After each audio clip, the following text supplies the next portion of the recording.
Hello everyone, welcome to one online study point. दोस्तों, आज की इस वीडियो में फिर हम जीके के महत्वपूर्ण प्रश्न लेके आए हैं और ये प्रश्न जो है एसएससी, आईएसपीसीएस हो या फिर आपका एनटीपीसी हो या फिर आपका दिल्ली पुलिस हो, कोई भी कॉम्पिटिशन एग्जाम हो, उन सभी में पूछे जा चुके हैं। बार बार ये प्रश्न पूछे जा चुके हैं, तो आप वीडियो को मैंने इसके अंत तक जरूर देखिए ताकि आपको हर एक प्रश्न की सटीक रूप से जानकारी मिल पाए। तो आइए स्टार्ट करते हैं। सबसे पहला क्वेश्चन है इसमें, पंचायती राज की त्रिस्तरीय या 3 स्तरीय समिति का गठन किसके द्वारा किया गया था? ऑप्शन दिया हुआ है अशोक मेहता समिति, ऑप्शन 2 बलवंत राय समिति, ऑप्शन 3 सिंघवी समिति और ऑप्शन 4 है संयुक्त संसदीय समिति।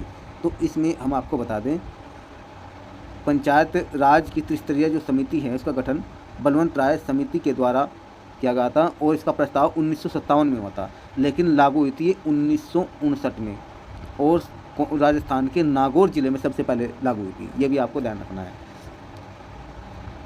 प्रश्न पूछा यह भी जा सकता है कि किस राज्य के किस जिले में सर्वप्रथम पंचायती राज की त्रिस्तरीय समिति लागू हुई? तो आंसर क्या रहेगा? राजस्थान के नागौर जिले में। और सन कौन सा? 1959। नेक्स्ट क्वेश्चन है, निम्न में से किसे प्रकृति का सुरक्षा वाल्व कहा जाता है? प्रकृति का सुरक्षा वाल्व किसे कहा जाता है? नंबर 1 नदियाँ, ओजोन परत, भूकंप और चौथा ऑप्शन है ज्वालामुखी। तो इनमें से बताना है कि इनमें से किसे प्रकृति का सुरक्षा वाल्व कहा जाता है। तो इसमें ऑप्शन जाएगा ओजोन परत के साथ। किसके साथ? ओजोन परत के साथ, क्योंकि ओजोन परत ही वह परत है जो सूर्य की हानिकारक पराबैंगनी किरणों से जीवों की रक्षा करती है, इसीलिए इसे प्रकृति का सुरक्षा वाल्व कहा जाता है। नेक्स्ट क्वेश्चन है, निम्नलिखित में से किस शहर को भारत का सिलिकॉन वैली के नाम से जाना जाता है? ऑप्शन दिए जाएंगे बेंगलोर, चेन्नई, हैदराबाद और मुंबई। तो इसमें बेंगलोर को जो है सिलिकॉन वैली के नाम से भी जाना जाता है, हैदराबाद को जो है हाईटेक सिटी के नाम से जाना जाता है। ये भी आप ध्यान रखना। नेक्स्ट क्वेश्चन है, वन्य जीव सप्ताह कब मनाया जाता है? 21 से 29 मार्च तक, 12 से 19 जनवरी तक, 7 से 15 नवंबर तक या फिर जो है 2 से 8 अक्टूबर तक। तो वन्य जीव सप्ताह कब से कब तक मनाया जाता है? इसका आंसर 2 अक्टूबर से 8 अक्टूबर तक वन्य जीव सप्ताह मनाया जाता है। ऑप्शन जाएगा 4 के साथ। और ये भी ध्यान रखना, वन्य जीव सप्ताह जो मनाया जाता है ये 2 अक्टूबर से 8 अक्टूबर तक, ये समर्थित सूची के अंतर्गत आता है और इसका प्रावधान जो है 1972 में सबसे पहले लागू किया गया। ये ध्यान रखना, यानी पारित हुआ था ये 1972 में पारित हुआ था ये। अब क्वेश्चन है, निम्नलिखित युग्म है, यहाँ पे युग्म में से सही सुलेमित है। अब कौन सा जोड़ा सही अच्छी तरह मिला हुआ है ये बताना है। इधर दिया हुआ है रचना और इधर दिए हैं लेखक के नाम। मृच्छकटिकम इसके लेखक दे दिए शूद्रक, हर्ष चरितम इसके लेखक दे दिए बाणभट्ट, बुद्ध चरितम इसके लेखक दिए वसुबंधु और तीसरा दिया है मुद्रा राक्षस, इसके दिया है विशाख दत्त। तो इसमें बड़ा ही आसान सवाल है, कोई दिक्कत नहीं है। क्यों?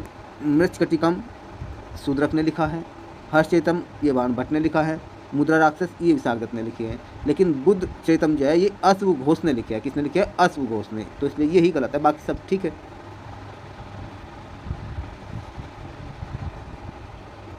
तो इसमें कौन सा ऑप्शन हो जाएगा? 1, 2 और 4।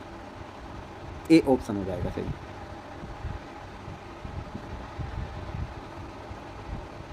अब नेक्स्ट क्वेश्चन है, राष्ट्रीय आंदोलन की निम्नलिखित घटनाओं का सही कालक्रम क्या है? अब ये राष्ट्रीय आंदोलन है, दांडी मार्च, चंपारण सत्याग्रह, असहयोग आंदोलन और भारत छोड़ो आंदोलन। तो इनका सही क्रम बताना है और ऑप्शन दिए हुए हैं नीचे। ऑप्शन क्या दिया हुआ है नीचे में? पहले चंपारण सत्याग्रह आएगा, फिर इसके बाद असहयोग आंदोलन आएगा, फिर इसके बाद दांडी मार्च आएगा, फिर इसके बाद भारत छोड़ो आंदोलन आएगा। एक तो ऑप्शन ये दिया। दूसरा ऑप्शन है ये क्रम से दांडी मार्च, चंपारण सत्याग्रह, असहयोग आंदोलन, भारत छोड़ो आंदोलन ये है। तीसरा ऑप्शन है पहले क्या आएगा?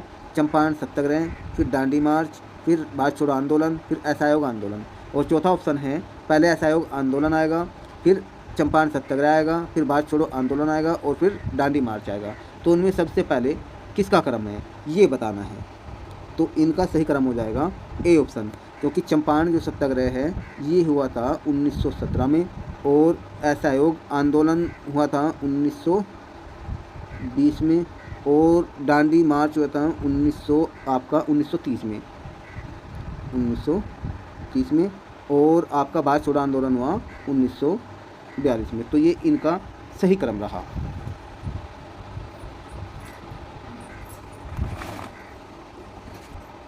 नेक्स्ट क्वेश्चन है सूची 1 और सूची 2 को सुमेलित कीजिए। सुमेलित, पहले भी वो सुलेमित लिखा गलत था, सुमेलित है। सुमेलित कीजिए तथा नीचे दिए गए कूट से सही उत्तर चुनिए। सूची 1 में दिया है पहले ऑप्शन शुष्क बर्क, तो शुष्क बर्क का यहाँ उपयोग क्या दिया, कैंसर का इलाज। क्या ये सुमेलित है? नहीं है। फिर दिया है जीन थेरेपी, जीन थेरेपी का दिया है इसका पुनर्जीवित करने हेतु जीवित पिंडों का जमना। और तीसरा विकल्प है क्रायोनिक्स, इसे कहा है ठोस कार्बन डाइऑक्साइड। और चौथा इसमें विकल्प है कोबाल्ट 60, रक्त रोगों का उपचार। तो इसमें क्या सुमेलित होगा? अब इनका सुमेलित होने के लिए ऑप्शन है, ये कूट दिए हुए हैं यहाँ पे ये कूट है इसमें।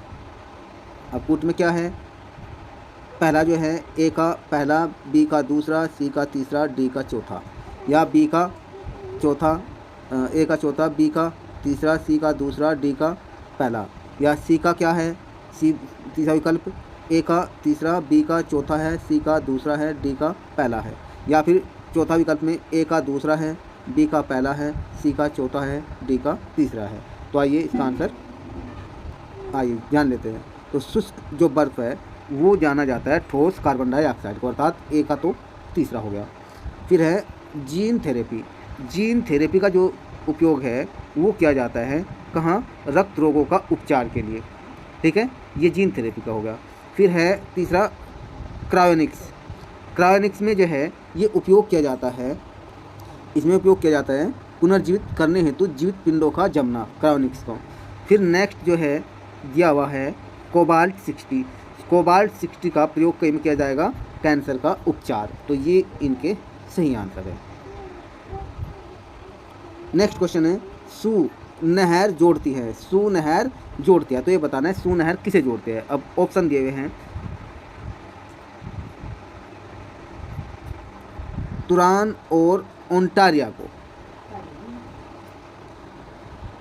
तुरान और ओंटारिया, बंगाल और त्रिपुरा, सुपीरियर और मिशिगन, सुपीरियर और ह्यूरन।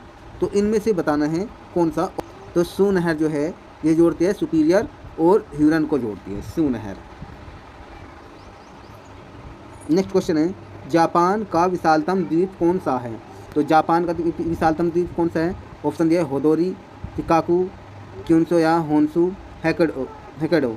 तो इसमें क्या कौन सा है? आंसर जाएगा होन्सू के साथ। जापान का विशालतम जो द्वीप है वो होन्सू है। बाकी इसमें शिकाकू और जो हेकेडो हैं ये भी जापान के है। होदोरी जो है ये जापान का क्षेत्र नहीं है, ये उत्तर कोरिया का क्षेत्र है। होदोरी उत्तर कोरिया का क्षेत्र। नेक्स्ट क्वेश्चन है यहाँ पे शराब पीकर वाहन चलाने के लिए श्वसन परीक्षण में यातायात पुलिस इस्तेमाल करती हैं। अब ये बताना है कि जो शराब पीकर वाहन चलाते हैं उनके श्वसन परीक्षण में यातायात पुलिस जो है किस चीज़ का इस्तेमाल करती है। ऑप्शन दिया है पोटेशियम डाइक्रोमेट के साथ सल्फ्यूरिक अम्ल, पोटेशियम परमैंगनेट के साथ सल्फ्यूरिक अम्ल, या फिल्टर पेपर पर हल्दी, तीसरा ऑप्शन। और चौथा ऑप्शन है सिल्वर नाइट्रेट की परत चढ़ी सिलिका जेल। तो इसमें ऑप्शन जाएगा फिल्टर पेपर पर हल्दी। फिल्टर पेपर पर हल्दी लगाकर ही जो शराब पीकर वाहन चलाते हैं उनका श्वसन परीक्षण किया जाता है। तो ऑप्शन जाएगा 3 के साथ। और ये लास्ट क्वेश्चन है राष्ट्रीय आय क्या होती है। बाजार कीमत पर ये निवल है, क्या है यहाँ पे निवल है निवल। घरेलू उत्पाद, उत्पादन लागत पर निवल घरेलू उत्पाद। दूसरा विकल्प। और तीसरा विकल्प है बाजार कीमत पर निवल, ये यहाँ पे निवल है, निवल राष्ट्रीय उत्पाद। और चौथा जो विकल्प है उत्पादन लागत पर निवल राष्ट्रीय उत्पाद, तो इसमें ऑप्शन चौथा सही रहेगा, उत्पादन लागत पर निवल राष्ट्रीय उत्पाद। आशा करते हैं आपको ये वीडियो अच्छी लगी होगी। यदि आपको अच्छी लगे तो प्लीज़ आप लाइक करना ना भूलें और सब्सक्राइब जरूर कर लीजिए ताकि आने वाले हर एक वीडियो का नोटिफिकेशन आपको समय से मिल जाए। फिर मिलते हैं नई वीडियो में नए कंटेंट के साथ। जय हिंद।